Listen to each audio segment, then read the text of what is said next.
Hey folks, if you're new or just happen to stumble across this channel, welcome. If you've been following along for a little while now, welcome back.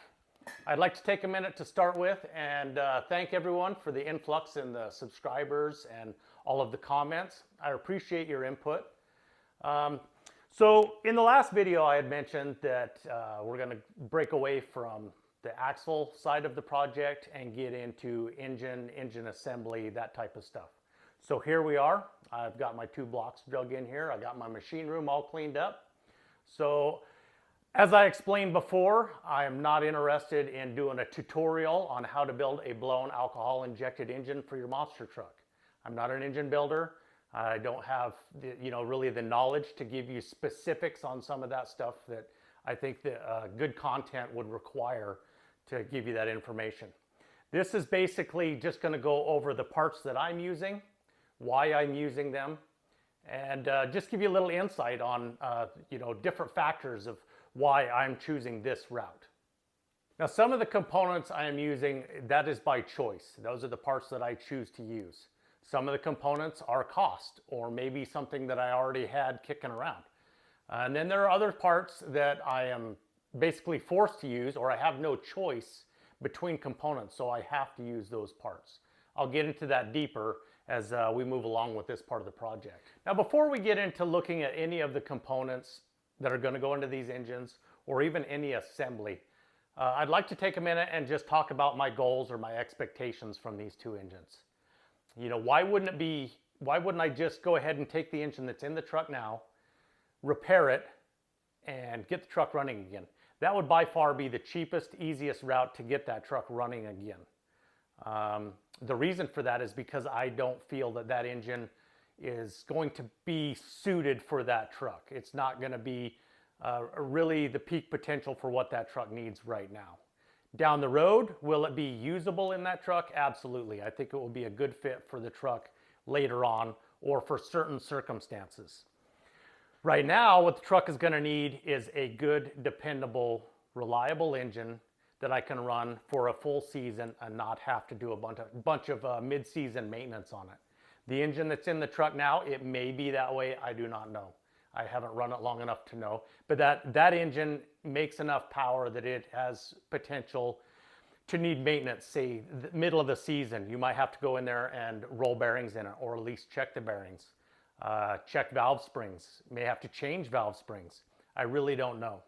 What I do know is I can make both of these engines here fit that profile much better. I can take these two engines and build them with, kind of the state of mind that I would like to run these things for a few months out of the year and not really have to touch them. Now, the point of having two engines would be if I did have a failure, a major failure on engine number one, engine number two could be bolted in within a matter of, say a day project, swap engines, the truck's back up and going and ready for the next show.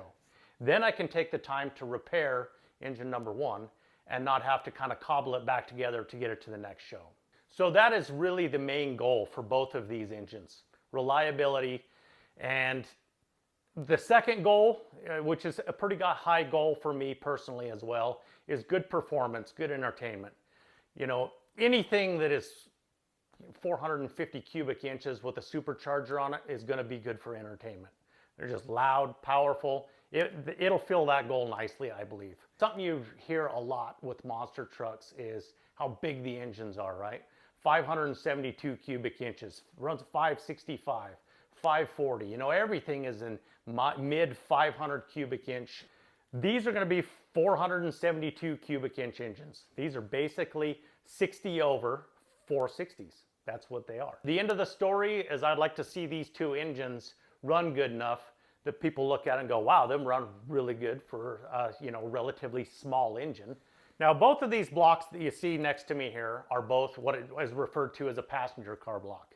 Both of these are stock blocks and would have come in any vehicle that was offered with a 460 or a 429 in 1970. Both of them are what is referred to as a Dove A block. The Dove A block the Dove reference is just a casting number that's in the block. And that is basically, this block was made in 1970. The only thing really kind of special about these blocks is they are a wide web block, so they're easy to put 4-bolt main caps on. Both of these blocks have been 4-bolt main. One I did myself. This one here, I actually installed these 4-bolt mains and then had the machine work done at the shop. This block here had 4-bolt mains installed at that same machine shop. Both blocks are bored 60 thousandths over, so that would be a 4.420 bore on a big block Ford. Both blocks will run factory Ford crankshafts. However, the crankshafts are kind of unique. I will go over those in more detail here later on in the video. But they are a factory Ford crankshaft. Heads, they will both be aluminum heads. Heads are one of those parts that I'm limited on choice. So the heads that I have wouldn't be my first choice, but they will do the job all right. Both will be full solid roller cam. Camshafts were chosen from my pile of camshafts that I have here.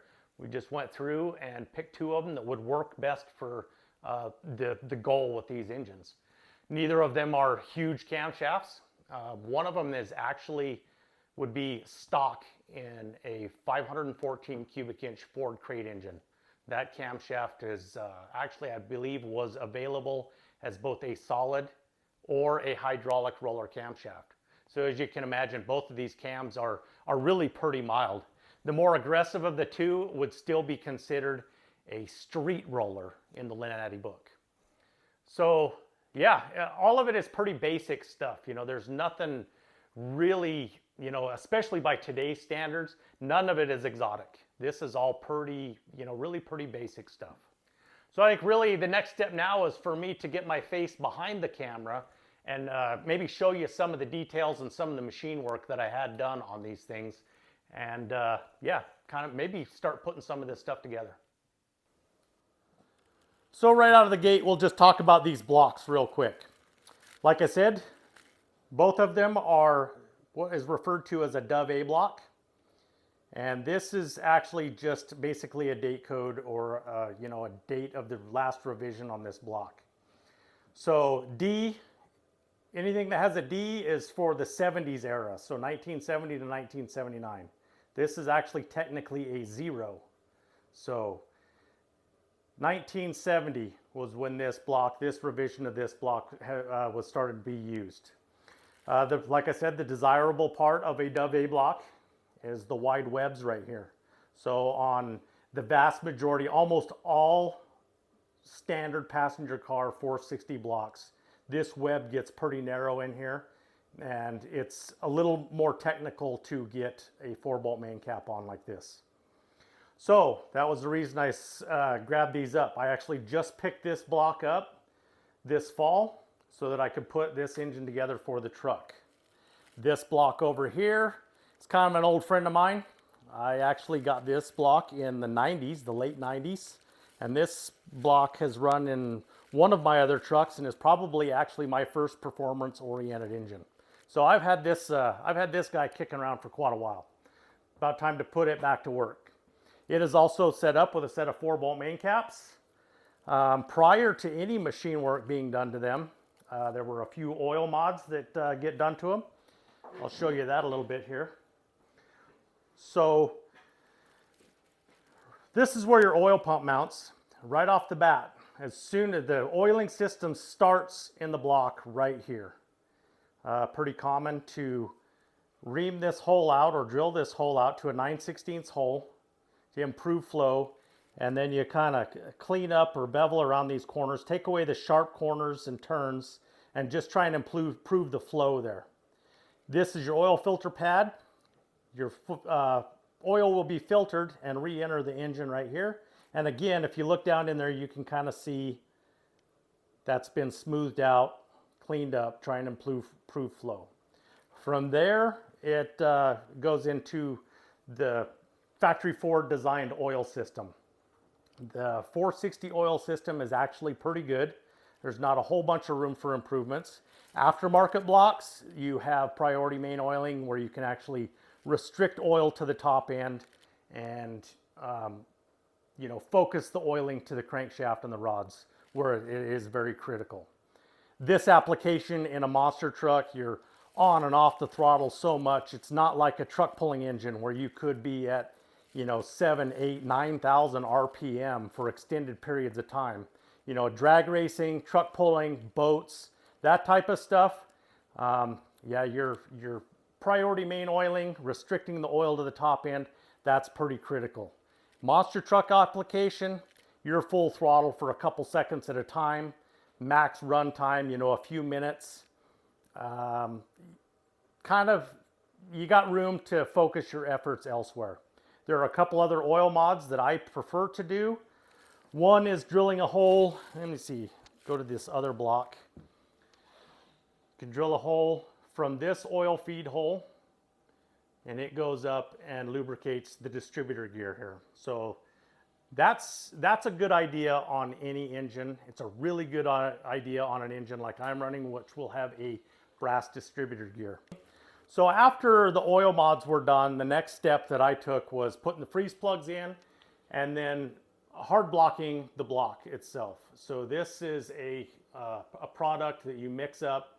You set the block up basically so the deck is level, and then you can fill the water jacket area.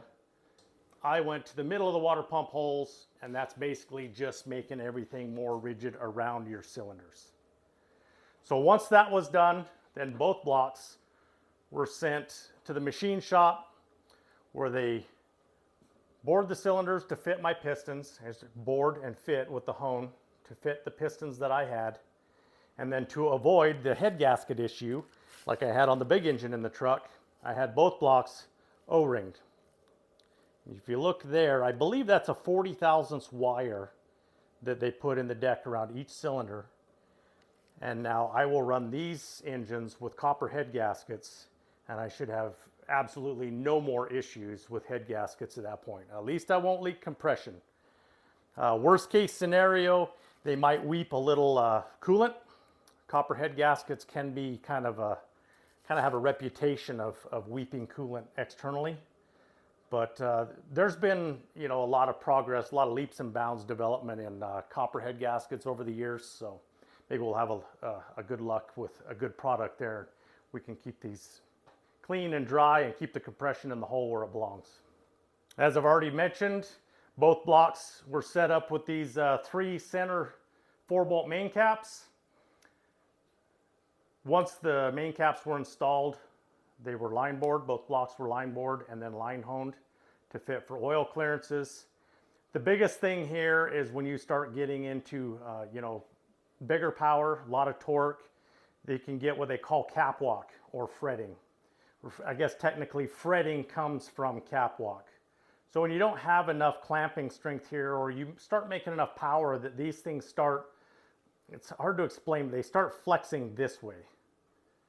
And it starts trying to transfer material in here. And I mean, it's kind of common when you start exceeding certain power levels with a 2-bolt big block Ford. So the 4-bolt mains in the center helps kind of eliminate that problem or get away from it as much as possible. So both of these engines are set up the same in that regard. So that's the basics of the block. There are other blocks available, aftermarket blocks. Ford actually just started producing their performance 460 block again, which is an A460 block. I think the new one might be referred to as a 460X or the X460. Either way, that block would come factory with 4-bolt mains, would have Siamese cylinders, so you don't have to worry about doing any of the hard block stuff. It's a very robust piece. The problem is that block is between $3,500 and $4,000 for me to buy it, out of a catalog. That is actually the block that is in the truck now. That 547 cubic inch engine is built on an A460 block. For me to do 2 engines, I cannot, $7,500, $8,000 for a couple of blocks. That's not in this guy's budget. So we got to do what we can do with this stuff here. These blocks right here have been proven to hold as much power as I'm going to make. I really think they will do a good job in this application. Now we'll wheel over here to the parts that go in that block. So right over here, that is the crankshaft, one of the crankshafts. So this crankshaft here, as I mentioned, is kind of unique. This started out as a medium duty truck crank. So that was a 429 industrial engine that crankshaft come out of. Now it starts out life a little bit different than it looks right there. Obviously it is a 429 truck crank, so the stroke is shorter. A 429 is 3.59 stroke, where a 460 is 3.85 stroke. Now to get the stroke, like I said earlier, this is basically just a 60 over 460. So to get that stroke, what they do is they offset grind the rod journals, okay, and they offset grind these to 200 diameter, basically moving the pin out, lengthening the stroke. And by going to a 200 rod diameter, they can go from that 3.59 stroke to the 3.85 stroke. And as far as 200, that is a common journal diameter, so bearings, rods, stuff like that is not hard to get for this component, to fit with this crankshaft. Another huge difference there, so the 429 truck crank actually from the factory has a huge 1.75 inch snout on the end of it, where the factory passenger car 460 crankshaft or 429 crankshaft is this smaller 1 3/8 diameter. This particular crankshaft that I bought online. I believe it was on Facebook Marketplace. I think I gave $400 for that crankshaft, and it was ready to go.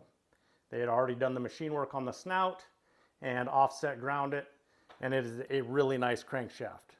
Had I done this or had this work done, I would have chosen to leave the bigger snout on it for driving the blower, but I didn't have that choice and I could not turn that price down. These particular crankshafts in basically factory form, I have read, have made up to in excess of 2,500 horsepower. So I do not think that I will have a problem with this crank in my application. So I drug this crankshaft in out of the shed. Thought I should at least show you guys, the difference in that crank snout. As you can see here, how much bigger that material is. This crankshaft here is a forged 429 truck crank that I saved out of a crusty old block in the back of a junk pickup that I ended up with. And this crankshaft was out in the shed. The funny part is this whole mega truck project started with that crankshaft right there and the block that I said that I've had for over 20 years. Both of those components started this whole project. I thought I would put together another blown injected engine just to play around with and build a truck around it just for something to do. Here I am, the truck's been basically done once, getting redone again, and this crusty old crankshaft and that block have still not been used yet. Really about the only thing that I had to do on this particular crankshaft here was do the double keyway. You can see where there's two keys here in the snout. I actually had to set this crankshaft up in the mill and cut both of those keyways. This would be the original Woodruff key here that would locate the dampener. I don't use that, but this keyway is in line with that. Then 180 degrees out is another 1/4 inch keyway. And those are both there for the blower drive hub. So to drive a blower, actually, especially high boost, high horsepower applications, it's pretty much common practice to double key both the hub and the crankshaft. So you have two 1/4 inch keyways driving that blower. If you don't, I've seen where they actually can split the hubs or shear the key. Yeah, it's even though I'm probably not making those boost levels or driving that big a blower in this particular application with these engines, it's still just a good idea. Who knows what we'll do with this thing later on. It's better to just do the machine work now. You can see this bolt pattern here and that bolt pattern here. This is one of the blower drive pulleys. So this pulley here will bolt onto this drive hub that goes on the snout of the crankshaft. And there's actually quite a bit more to this, which I will get to a little bit later on. Another little machining project that I did was what they refer to as double pinning the camshaft. So on big roller cams, there's enough drive forces on here that 2 dowel pins are a good idea. Normally 1 dowel pin is what is used in factory form, and up to quite a bit of performance stuff. In this application here, I really probably did not need to double pin this, but the timing setup that I bought is already set up for double pinned, and I've actually had one of these fail in a different application. I don't believe that it had to do with the fact that it wasn't double pinned. I think it was a little bit of a different issue. But once you get bit by something like that one time, it's just worth the effort to set this thing up in the machine and go ahead and double pin it. Now I actually have 2 camshafts, obviously for 2 engines, and both of them are double pinned. So all of that is done and ready for assembly. I thought this would be kind of a neat comparison. These are 3 different pistons, but 2 of them are the same basically. These are the pistons that I'm going to use in the first engine. These are the pistons I'm going to use in the second engine. Both of these are the same brand piston. They're made by UEM, United Engine Machine. They are 2618 material forged pistons, and pretty nice piece. These right here are for a different project, a different engine. These are diamond pistons, and right now I think Diamond is probably a top tier piston manufacturer. These are probably some of the best pistons that you can get currently. This is also a 2618 material. This is probably at the time of purchase a $1,400 set of pistons. This is a $750 set of pistons when I purchased them. Same material, really nice machining, really nice piston, probably capable of giving you more custom options and more, probably different material choices if you start really getting down to it. This here is just a shelf piston that you're going to buy. For what I'm doing, beautiful piston.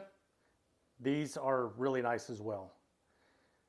These are probably nicer pistons. They're not twice as good as these pistons. So that's just kind of a dollar for usage kind of comparison. This set right here, I actually bought brand new. Again, Facebook Marketplace, $200 for all 8 of those pistons.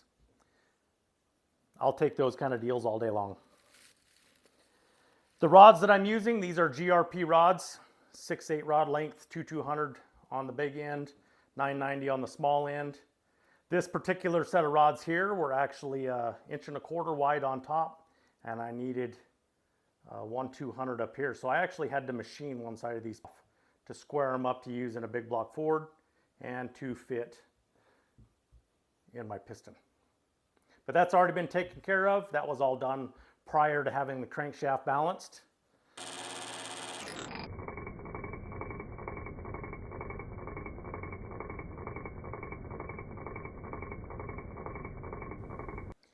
So maybe as I'm assembling that engine, I will go ahead and take a shot of that going together so you can see what I'm talking about as far as centering this up with the rod journal and the center of the bore. For the second engine, I have a brand new set of GRPs that actually just showed up. So now that I have the new GRPs and this set of pistons for the second engine, that stuff I've figured up the bod weight. I just have to get that cranked to the machine shop and get it balanced. Then I will have the entire rotating assembly ready to go for the second block in there. I'll throw all this stuff back in the boxes and get a head up here on the table and talk about that for just a second. Before we start rolling this thing around and take a look at it, I'd like to cover a few things as far as heads go, especially with a big block Ford.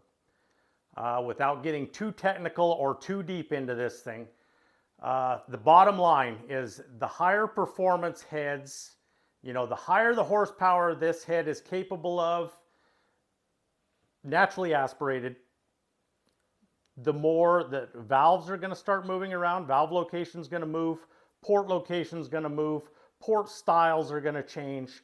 Just the higher the capability that head is, the more this stuff is going to move around.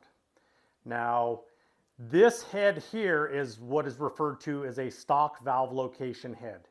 My pistons have stock valve reliefs in them. The valve reliefs in the pistons are in the stock location. They might be bigger, they might be, you know, deeper to allow more lift, but they are in the stock location. So you have to run a head that has valves in the stock location in reference to the cylinder and the piston itself. Now, if you get on any big block Ford page, any 460 forum from, you know, back when people actually used to use forums for information, if you got on there and asked, what aluminum head should I put on my 460? There will be guys that give you an answer. They know nothing else about your build, but they're going to tell you, you need a set of Kazi P51s or a set of SR71s. Those things will not work with the wrong combination. You need to know what pistons you have, and you need to know what valve layout you're working with. Are P51s and SR71s great heads? They are great heads. They are probably the best stock port configured head that you can work with. The valve locations require a dedicated piston, a piston made with a valve relief to work with that head. Now, this is what I was referring to earlier when I was talking about sometimes you have to work with what choices you have. Currently, right now, on the market, available for aluminum heads with stock valve location, brand new, off the shelf, there are 2 companies that have them in stock. And both companies, both of these heads are the least favorite head amongst big block Ford enthusiasts. They just have the reputation of, you know, not supporting a lot of power. This right here is a set of Edelbrock CJ heads. This is the second least favorite head out there for a big block Ford guy. They're actually really nice quality. Basically, they're based off of a stock iron CJ head, and maybe not even that good of a head. The intake port, location, size, all of that is based off of a Cobra Jet head, an old factory iron Cobra Jet head. That's where these port locations are at. So when you get gaskets, intake manifolds, stuff like that, have to match that port. The exhaust side is kind of a, I don't know what you would want to call that. Where this half fill, normally a Ford has a full port here. They have this half fill. Has to do with their research and their flow numbers. Stock gaskets, stock headers, all of that stuff fit here. So that's fine. In a supercharged application like I'm doing, a stronger exhaust port would no doubt be better. I wish I had that option, but I don't. I had to stick with a stock valve location, and it was either Edelbrock's or the Speedmaster China heads. And I happened to have a set of Edelbrock's here when I started this project. Bought them many, many years ago when they were one of the only choices to have. I've run them on one other engine. They've been through the family. My brother ran them for a while. My dad ran them for a while. He had an engine failure and started building a new engine, and he started from the ground up, and he's running SR71s, those diamond pistons that I had on the table here. That is actually his piston for his combination. I'm not going to change up, you know, where he started from the ground up. He could go with a different piston, a different head. His will be a great engine. This particular setup here, I ended up with his old Edelbrock heads, which were mine. I just ended up with them back. Got them cleaned up, straightened up, and I bought another set of these since I could get them off the shelf. Had I had my choice and I could get whatever I wanted, I probably would have chosen the TrickFlow 325 street heads that up until a few years ago or prior to COVID was actually a shelf item. It's kind of unfortunate that they haven't put those back into production yet. But these ones here, I actually have them all set up already. They're set up with the roller springs, Omega roller springs, titanium retainers. Should be good for the camshaft that we're set up with. I've run this spring retainer combination on the buggy since 2016. We've been kicking the snot out of the heads on that engine for a long time, and they just work flawlessly. So this is one of those things that I mentioned about longevity and getting good life out of an engine. Good springs, good valve train. You take care of it, it'll take care of you. They actually had to go to the machine shop with the blocks to get receiver grooves in here that correlate with the O-rings that are in the block. So when you put your copper gaskets in there and torque your heads down, it actually smashes that copper up into that receiver groove, just basically creating an interlocking seal for that compression ring. So as soon as I got these back from the machine shop, I actually cleaned them up, did all the measuring, got my valve, my spring install height correct, all the shims I needed figured out, my retainers and the locks, all of that stuff sorted, and then just assembled these heads just so I could have both sets of heads. They're clean, assembled, boxed up. Once the short block is done and I figure out what thickness head gasket I need, I can get the head gaskets ordered, and once they show up, I can plop these things on. So quick recap, I needed heads with a stock valve configuration, a stock valve layout, and with the lack of choice and availability, or lack of choice of products, plus the fact that I already had a set, I ended up with the second least favorite aluminum head as far as a lot of big block Ford enthusiasts go. However, I've got them loaded with a bunch of really nice parts, and I do have a bit of a crutch that goes along with these. And by crutch, I'm referring to this 70 pounds of billet goodness. Like most any other competitive monster truck out there, both of the two new engines will be supercharged with this new piece I picked up from BDS. By supercharging these engines, it kind of makes these second-rate heads or least desirable heads shine a little better than if you just bolted them onto a big cubic inch engine. And probably last but not least, out here on the parts shelf, we have all the, I guess I'd refer to it as the nickel and dime stuff. All the little pieces and parts that it takes to actually get these projects, these engines together. You got two of everything here. You got two sets of rings, two sets of bearings, cam bearings, rod bearings, main bearings, head studs, timing sets, Morel solid roller lifters, Jomar stud girdles, got a couple Kazi aluminum pumps, oil pumps. You think you got all the big items, and then you make this order right here, and it'll make you shed a tear a little bit when you pay that bill. But you got to have every piece of it. Every piece of it has to be good stuff.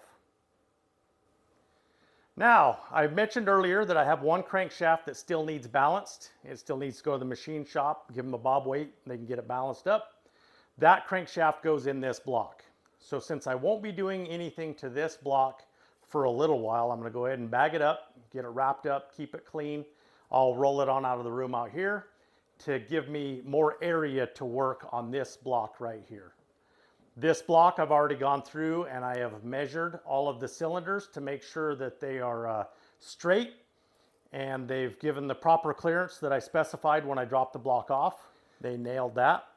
I do need to sit down and check my oil clearances on the crankshaft. Then I've already actually fit the rings, so you have to file fit your rings for the proper end gap. I've already done all of that. Both sets of rings for both engines are complete. They've just been sitting on the shelf. Yeah, basically that's what I got to do next. Shuffle some stuff around and do some more measuring.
As you can see in the time lapse, I went ahead and rechecked the oil clearance on the main bearings. All is good there. Those are ready to go. You also saw I got the rods installed on the pistons, rings installed on the pistons. The only thing left there is to install the rod bearings right before installation.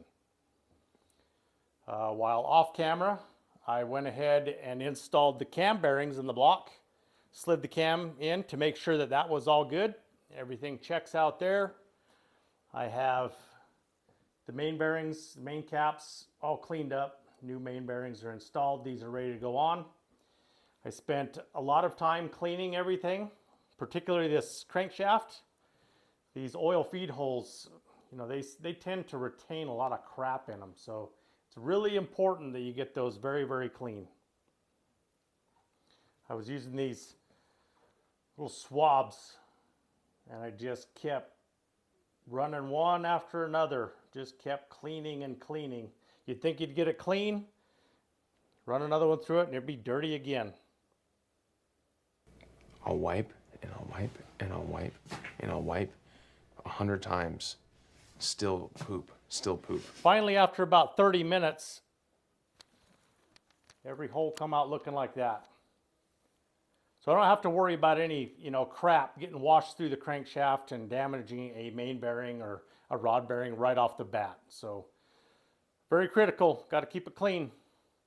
So now the next step, go ahead and get this crankshaft set in the block, and then I can torque the main caps and get started on installing rods and pistons.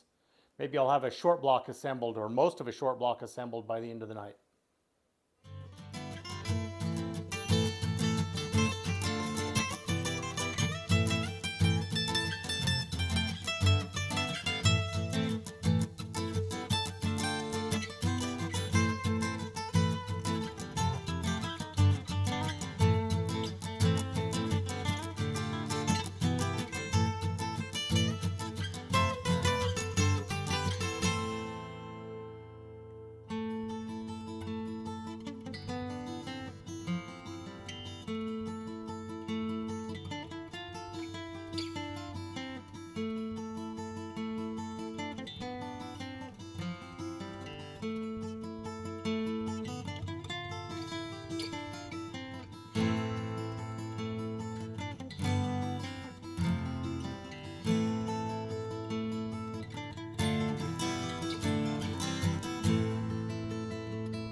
Now that I've got the rotating assembly, I figured I better come over here and show you what I was talking about with these rods. Where I had mentioned earlier, I machined the small end of the rod 50 thousandths narrower to fit in this piston. I machined all 50 thousandths off of one side so that it would be centered on that wrist pin down there. As you can see, there's not a whole lot of room to work with when you start playing with aluminum rods in here. They take up a lot of real estate. Now the next step is to finish installing the camshaft and timing arrangement and then dial the cam in. This particular cam is, a fairly aggressive street roller. So we're gonna actually retard the timing just a touch and try and make it a little more suitable for our supercharged monster truck application. So that's what I'm going to do next, right after I clean this mess up a little bit.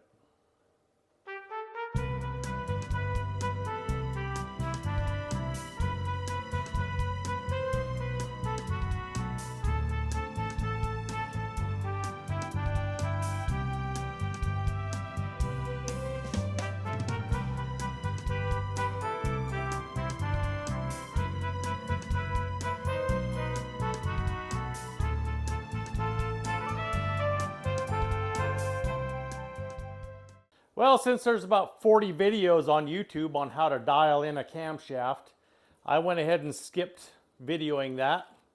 I didn't bother time-lapsing it either, since all you guys would have seen was about 30 seconds of me staring at the front of this engine.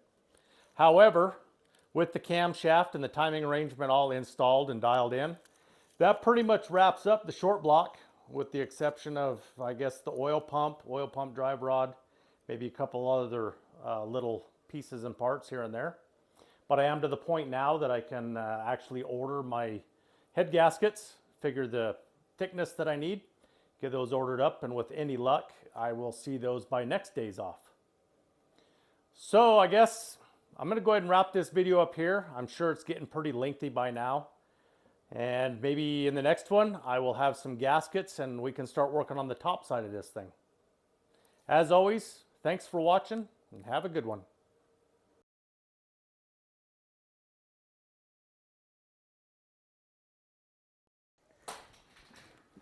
Son of a